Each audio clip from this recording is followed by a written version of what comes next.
Hello and नमस्कार, very good evening to everyone. Malvi academy के online learning platform पे आप सभी का स्वागत है। तो कैसे हैं आप सभी लोग? अच्छे हैं, बढ़िया हैं। तो आइए करते हैं इस सेशन का शुभारंभ। तो इस सेशन में बात करने वाले हैं हम आपके अपकमिंग एग्ज़ाम में जो सबसे मोस्ट प्रोबेबल टॉपिक्स हो सकते हैं उनके बारे में, कि क्या हो सकता है अकॉर्डिंग टू जो हमारे प्रीवियस एग्ज़ाम्स हुए हैं उसके पैटर्न को, उसके नेचर को देखते हुए कि कैसे क्वेश्चंस आपके एग्ज़ाम्स में आ सकते हैं, है ना।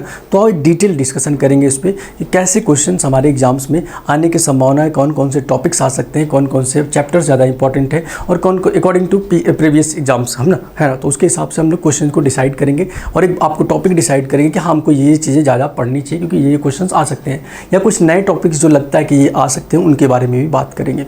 तो एक एक करके एक एक चीज़ों पर बात करेंगे हम लोग आज, है ना। सब लोग तैयार हैं? बिल्कुल तैयारी बढ़िया चल रही होगी सबका, आई होप, है ना। तो बात करते हैं बच्चे। सबसे पहला बात अगर हम करें, सबसे पहले हम बोलेंगे कौन कौन से इंपॉर्टेंट टॉपिक्स हमको लगता है कि जो आ सकते हैं। तो जो भी हमारे ट्रेंडिंग टॉपिक्स चल रहे हैं उनको हम नकार नहीं सकते, जो हमारे लगातार पूछे जा रहे हैं कुछ टॉपिक्स। तो मैंने कहा सर सबसे मैं 3 कैटेगरी बनाता हूँ कि सबसे ज़्यादा जो मुझे सबसे ज़्यादा अगर मैं बोलूँ कि मोस्ट इम्पॉर्टेंट, अगर मैं बोलूँ सबसे मोस्ट इम्पॉर्टेंट टॉपिक कौन सा हो सकता है, तो सबसे पहले उनको जानेंगे हम लोग कि सबसे ज़्यादा जो टॉपिक्स पूछे जा सकते हैं या जिनकी संभावनाएं सबसे ज़्यादा हैं उनको पहले जानेंगे। और संभावनाओं की बात कर रहे हैं सर, तो संभावनाओं से ही शुरू करते हैं। सबसे मोस्ट इम्पॉर्टेंट टॉपिक्स में अगर मैं आपसे बोलूं कि आपको ये टॉपिक्स याद रखने चाहिए कि इनसे क्वेश्चन हमेशा आ रहा है और अभी भी आएगा।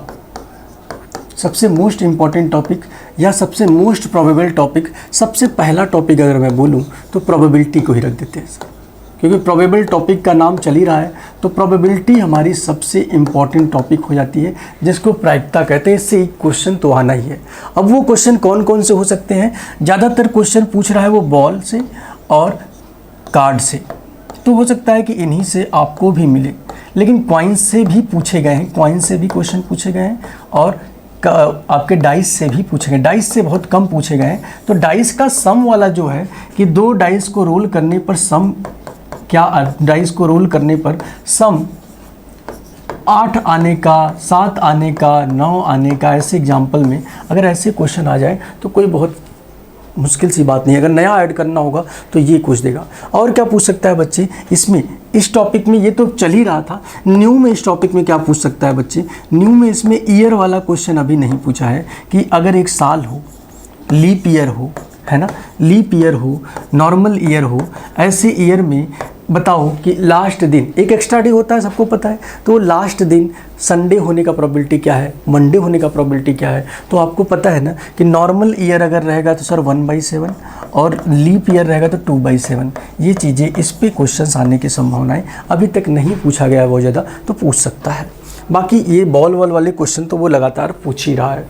अच्छा, दूसरा टॉपिक अगर मैं बात करूं, सबसे इम्पॉर्टेंट टॉपिक जो है, जो आपका स्कोर आपका बढ़ाएगा, वो है height and distance. Height and distance से हर रोज़ एक क्वेश्चन आ रहा है और बहुत ही ईजी से क्वेश्चन आ रहे हैं। वही एंगल, वही साइड, वही हाइट, इनकी बात कर रहा है। तो इससे एक क्वेश्चन तो इम्पॉर्टेंट है, मोस्ट इम्पॉर्टेंट टॉपिक्स में से ये है। तो भाई इससे मोस्टली एक क्वेश्चन आएगा ही हाइट एंड डिस्टेंस से। और वो भी कौन से वाले क्वेश्चन सर? ज़्यादातर क्वेश्चन बच्चे वही कि एक बिल्डिंग दिया हुआ है और यहाँ से मान लो तुम थोड़ी दूर खड़े हो तो एक एंगल यहाँ बन रहा है, थोड़ी दूर आगे बढ़ गए तो एक एंगल और बन जाएगा। ये मान लो पहले 30 बन रहा था तो अब 60 बन गया, तो इसकी हाइट पूछ लेगा, है ना। ये बी की हाइट बता दो, या इस बिल्डिंग की हाइट बता दो, या इनके बीच की दूरी बता दो, कुछ भी पूछ सकता है ना। इस पर क्वेश्चन पूछ जाएगा, ठीक है, ठीक है। अच्छा, ट्रिग्नोमेट्री में हाइट एंड डिस्टेंस तो चल ही रहा है, लेकिन अगर दिमाग उसका थोड़ा सा घूम जाए तो न्यू में क्या पूछ सकता है सर? वो ट्रिग्नोमेट्री से, न्यू में सर वो ट्रिग्नोमेट्री के आइडेंटिटीज़ को पूछ सकता है। ट्रिग्नोमेट्री के जो आइडेंटिटीज़ होते हैं, जैसे मैंने जो फार्मूले थोड़े बहुत टेबल वेबल पढ़े हैं, उन पे क्वेश्चन अभी तक नहीं पूछा गया है, नाम मात्र पूछा गया है। तो उन पे भी क्वेश्चन आ सकते हैं ट्रिग्नोमेट्रिकल आइडेंटिटीज़। जैसे मैं कहता हूँ कि sine theta is equal to क्या, लंब बटा कड़, या मैं परपेंडिकुलर ये परपेंडिकुलर अपॉन हाइपोटेनस, ऐसे sine theta, cos theta, tan theta, cot theta सब होता है ना। तो उन पे जो बातें हमने की है उन पे क्वेश्चन अब पूछा जा सकता है, मे बी, है ना। ऐसा श्योर नहीं है, लेकिन अगर उसको नया कुछ ट्राई करना होगा तो ये ट्राई कर सकता है। तो हो सकता है कि प्रोबेबिलिटी इसकी बन सकती है पूछने की, है ना। अच्छा, अगर मैं बात करता हूँ सर अगला टॉपिक अगर मैं बात करूँ तो अगला जो मेजर टॉपिक हमारे लिए है वो है स्टैटिक्स।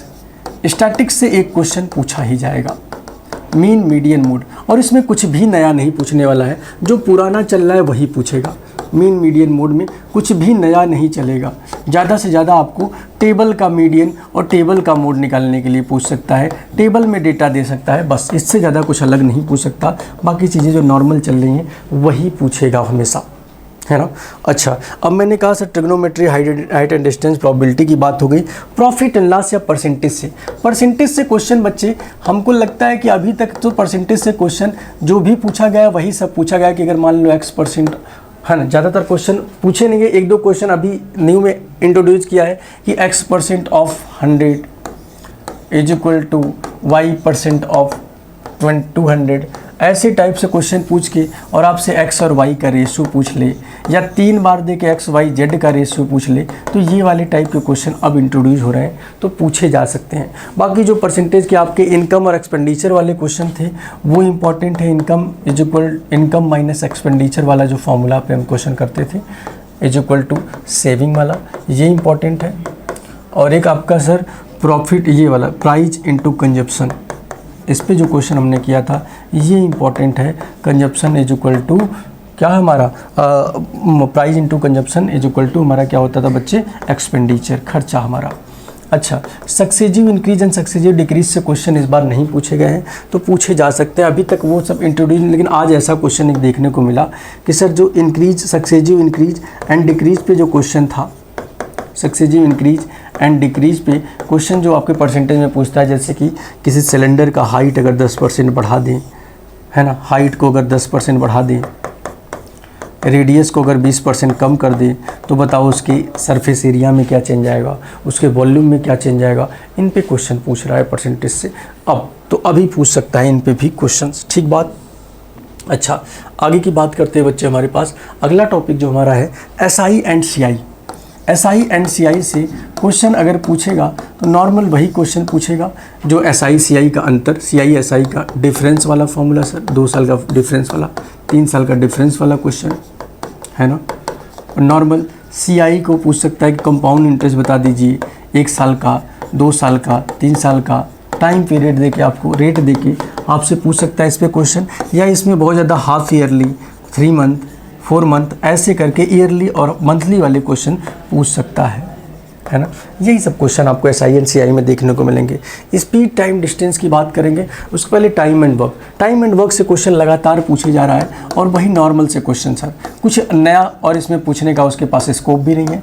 वो यही सब पूछ सकता है कि A काम करता है, B काम करता है, AB वेरिएबल वाले क्वेश्चन पूछ सकता है, या मेन वुमेन वाले क्वेश्चन पूछ सकता है, या फिर ज़्यादा से ज़्यादा अभी तक उसने एक भी क्वेश्चन न्यूली अगर ऐड करना चाहे तो पाइप एंड सिस्टम से क्वेश्चन नहीं पूछा है, तो ये पूछ सकता है। पाइप एंड सिस्टम से क्वेश्चन अभी तक नहीं पूछा गया है, तो इससे पाइप और नल से क्वेश्चन पूछा जा सकता है। तो ये न्यू में अगर ऐड करना चाहे तो वो ऐड कर सकता है।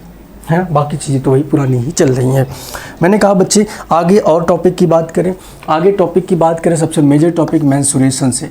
मेंसुरेशन से बच्चे आपको सारे मेंसुरेशन 3D वाले फॉर्मूले तो कम से कम रट ही लेने हैं। 3D में कौन कौन से, 3D में क्यूब हो गया, क्यूबॉइड हो गया, है ना, क्यूबॉइड, सिलेंडर,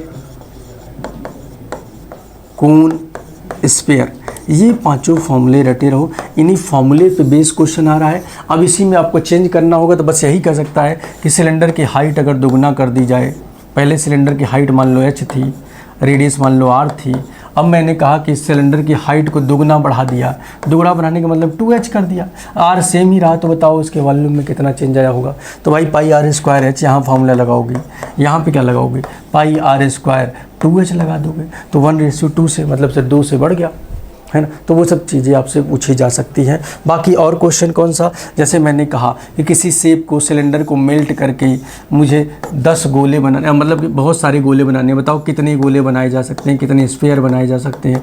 ये वाले क्वेश्चन भी पूछे जा रहे हैं, तो ये वाले भी पिघला कर, मेल्ट करके क्वेश्चन पूछे जा रहे हैं, जो ये वाले ये पूछे गए। अच्छा, अभी तक ये क्वेश्चन नहीं पूछा गया कि आयताकार सीट है, इसको मोड़कर लंबाई के अलोंग मैंने एक सिलेंडर बना दिया, एक सिलेंडर बना दिया। तो सिलेंडर बनता था तो याद है ना क्या हो जाता था, ये इसकी हाइट हो जाती थी, ये इसकी हाइट हो जाती थी, क्या जो इसकी ब्रेथ है, तो ब्रेथ इसकी हाइट हो जाती थी, और इसका जो ये लेंथ होता था इस आयताकार शीट की वो क्या बन जाता था, 2πr बन जाता था। तो इस पर भी क्वेश्चन पूछा जा सकता है, अभी तक नहीं पूछा गया है।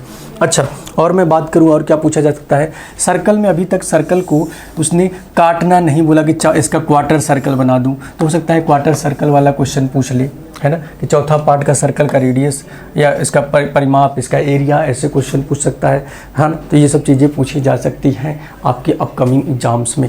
ये रहा आपके पास, ये अलजेब्रा से क्वेश्चन अभी तक ज़्यादातर पूछे गए हैं, जो फार्मूला बेस ही पूछे गए हैं। तो अलजेब्रा से जो क्वेश्चन पूछा जाएगा आपसे, फार्मूला बेस क्वेश्चन पूछा जाएगा, है ना, फार्मूला बेस क्वेश्चन पूछा गया है अभी तक, तो फार्मूला बेस ही रहेगा। और नॉर्मल इक्वेशन की वैल्यू निकालने के लिए बोला गया है, तो इक्वेशंस की वैल्यू आपसे आगे भी पूछी जाएगी, वही सब, है ना, इक्वेशंस की वैल्यूज निकालने के लिए x, y, z। और उसके बाद और आगे अब क्या पूछा जा सकता है बच्चे, क्वाड्रेटिक इक्वेशन से अभी क्वेश्चन नहीं पूछा गया एक भी, तो हो सकता है आगे क्वाड्रेटिक इक्वेशन, द्विघात समीकरण को भी इंट्रोड्यूस किया जाए, इससे भी क्वेश्चन पूछे जा सकते हैं। बाकी इससे ज़्यादा आपको इसमें पढ़ने की ज़रूरत नहीं है।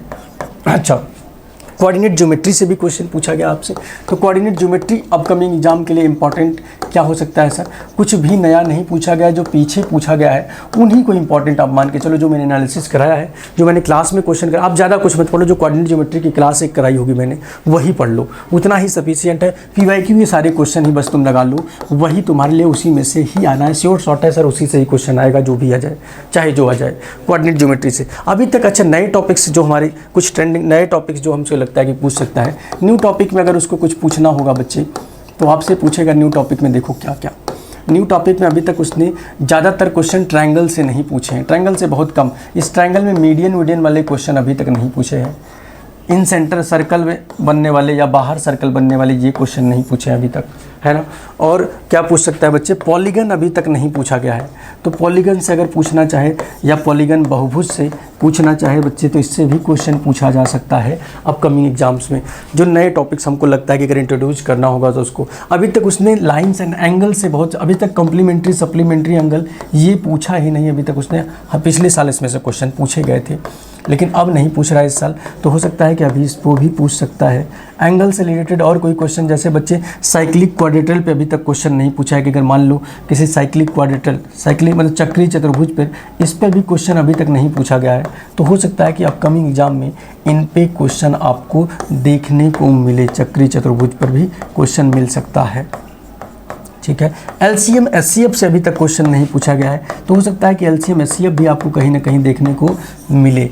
बाकी और जो टॉपिक्स थे वो ट्रेंडिंग टॉपिक्स हमारे चल ही रहे हैं। तो ये रहा सर हमारा एक अपकमिंग एग्जाम्स या प्रोबेबिलिटी क्या है कि जो हमारे टॉपिक्स आ सकते हैं एग्जाम्स में, उनके बारे में हमने बात की। आई होप कि आपको अच्छी लगी ये क्लास और आपको समझ में आओगे कौन कौन से टॉपिक्स हमको ज़्यादा फोकस करने हैं और कौन कौन से टॉपिक से क्वेश्चंस आ रहे हैं, ठीक बात। तो ये रहा आपका पूरा एक ओवरऑल रिव्यू की अपकमिंग एग्जाम में क्या प्रोबेबिलिटी है कि कौन कौन से क्वेश्चन आएंगे, ठीक बात। तो यहाँ तक की चीज़ों को आज रखते हैं, फिर मिलते हैं अगली क्लास में। तो आगे की बात करें, तब तक के लिए all the best for your exam, अच्छे से जाइए और पेपर देकर आइए।